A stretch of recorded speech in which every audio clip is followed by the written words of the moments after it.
तयार आहे आपली मेथी दाल फ्राय। नमस्कार, मी सुवर्णाज रेसिपी मराठीमध्ये तुम्हा सर्वांचं खूप खूप मनापासून स्वागत आहे। तर आज आपण मेथी दाल फ्रायची रेसिपी बघणार आहोत। तर रेसिपी पाहण्याआधी जर अजून माझ्या चॅनलला सबस्क्राईब केलं नसेल तर जरूर सबस्क्राईब करा। चला तर मग रेसिपी सुरू करूयात। तर इथे मी सालीसकट जी तूर डाळ असते ना, ती तूर डाळ घेतली होती एक मोठी वाटी आणि ती 2 तास भिजवून मी कुकरच्या 3 शिट्ट्या काढून घेतलेल्या आहेत। तर त्याच्यामुळे तुम्ही बघू शकता डाळ खूप छान शिजलेली आहे आणि मी थोडंसं घोटून घेतलेलं आहे। तर या पद्धतीची आपल्याला डाळ हवी आहे। तुम्ही जर भिजवला नसाल तर तुम्ही कुकरच्या 4 ते 5 शिट्ट्या देऊन घ्यायच्या आहेत। आणि इथे मी मेथी घेतलेली आहे। मेथीची फक्त पानं घ्यायची आहेत आणि स्वच्छ धुवून बारीक काप करून घ्यायचे आहेत। तर आता आपण फोडणी देऊया। तर त्यासाठी मी इथे पॅनमध्ये 2 मोठे चमचे तेल टाकलेलं आहे। तेल थोडंसं गरम झालं की त्याच्यामध्ये आपण 1 चमचा मोहरी टाकायची आहे। मोहरी तडतडल्यानंतर आपल्याला जिरे टाकायचे आहेत। तर इथे मी 1 छोटा चमचा जिरे टाकलेला आहे आणि पाव चमचा हिंग टाकलेला आहे।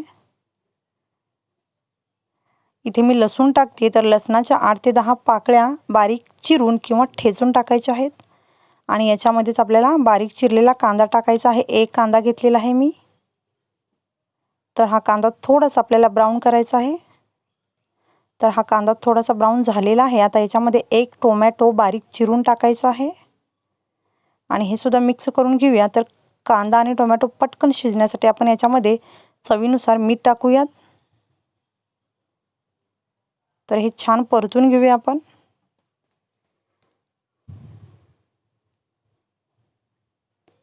तर आता याच्यामध्ये आपल्याला हळद टाकायची आहे।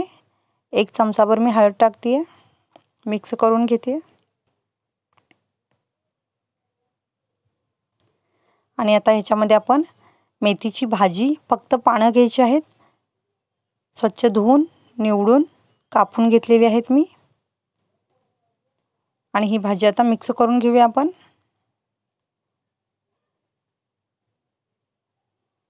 तर ही बघा भाजी छान मिक्स झालेली आहे। आता याच्यामध्ये आपल्याला तिखट टाकायचं आहे। तर हा कोल्हापुरी कांदा लसूण मसाला आहे, तो मी 2 चमचे टाकते। तुमच्या आवडीनुसार तुम्ही तिखट कमी किंवा जास्त करू शकता। आता हे व्यवस्थित आपण मिक्स करून घेऊया।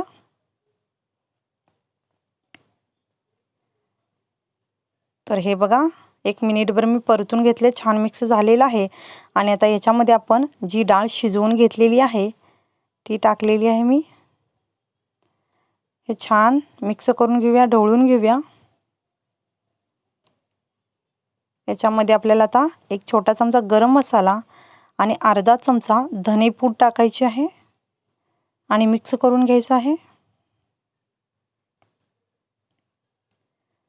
तर थोडंसं या पद्धतीने आपल्याला घोटत हे मिक्स करायचं आहे। तर थोडंसं पाणी मी याच्यामध्ये वाढवलेलं आहे। तुम्हाला कितपत दाटसर किंवा पातळ करायचं त्यानुसार तुम्ही पाणी वाढवू शकता। आता याच्यामध्ये आपल्याला 1 छोटा चमचा साखर टाकायची आहे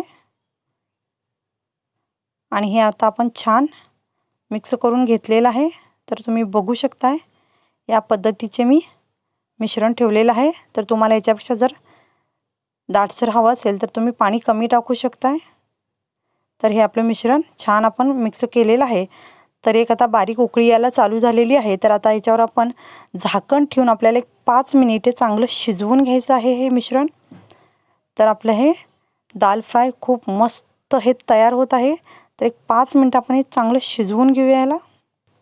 तर हे बघा 5 मिनिटे मी चांगलं शिजवून घेतलेलं आहे आणि 5 मिनिटानंतर मी झाकण काढते आणि हे बघू शकता तुम्ही खूप मस्त आपलं हे दाल फ्राय तयार झालेला आहे। तुम्ही बघू शकता खूप मस्त असा वरती तवंग आलेला आहे आणि खूप मस्त रंगही आलेला आहे। तर खूप मस्त आणि चविष्ट हे आपली दाल फ्राय आपली तयार झालेली आहे। तर जरूर करून पहा, खूप टेस्टी लागते। तुम्ही चपाती, भाकरी, रोटी, नान आणि भाताबरोबर कोणत्याही प्रकारच्या खाऊ शकता। अतिशय चविष्ट आणि उत्तम लागतं। तर तुम्ही बघू शकता खूप मस्त आपलं हे दाल फ्राय तयार झालेलं आहे। हे बघू शकताय। तर व्हिडिओ जर आवडला असेल तर लाईक, शेअर आणि सबस्क्राईब करा आणि व्हिडिओ पाहिल्याबद्दल धन्यवाद.